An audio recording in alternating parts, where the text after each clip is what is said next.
Any type 2 diabetes meal plan must have 3 things, if it is going to be worth its weight in salt.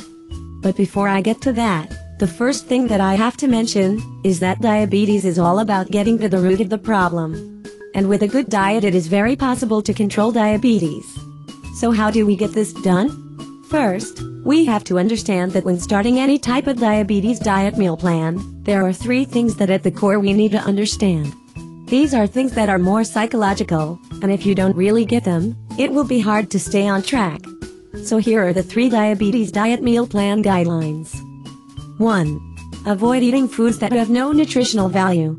One of the main reasons why our body breaks down, is because we eat refined foods that simply taste good, and have been stripped away of all nutrients.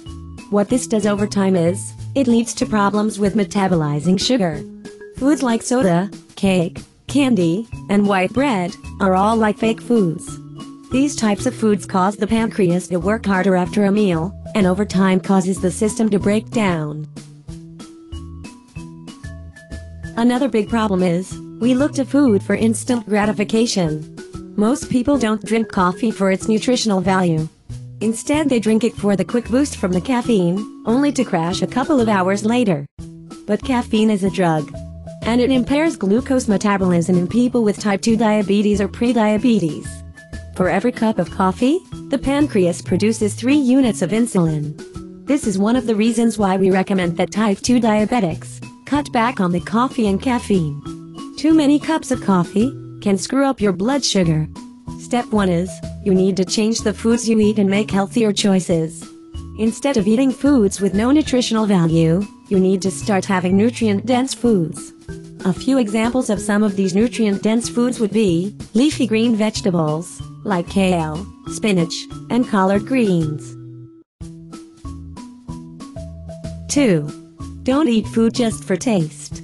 I know it's hard to eat and not think about pleasing your taste buds. But from now on, you need to change your thinking when it comes to food. When you eat food, try to think in terms of 3 time frames. The first time frame is the short term, the next few hours. The next is the intermediate term, 1 to 3 years from now, and the third time frame is long term, 5 to 20 years from now. What you'll want to do is eat foods that will produce the most benefit in the intermediate to long term. Not just foods that taste good now, in the short term. 3. Don't allow your emotions with food to get the best of you.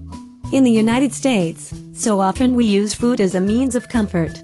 Many of us have the wrong conditioning around food.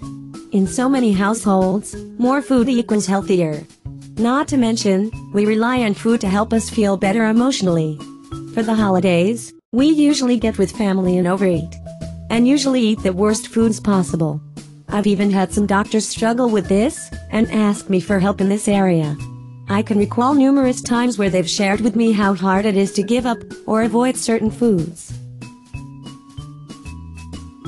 The bottom line is, it all comes down to wiring. We must change how we think about food. The way to do this, is by catching yourself in the moment, and living more consciously in this area. Ask yourself, why am I turning to foods that have no nutritional value? Is this just to make me feel better emotionally?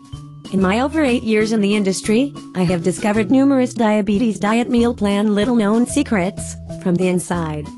Get the free report of me breaking down the natural ways to control type 2 diabetes with diet, what really works, and why most natural diabetes diets fail, over at my website, diabetesdietcures.net.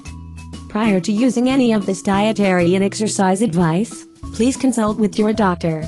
There are a number of situations and conditions out there, and no diet is perfect for everyone.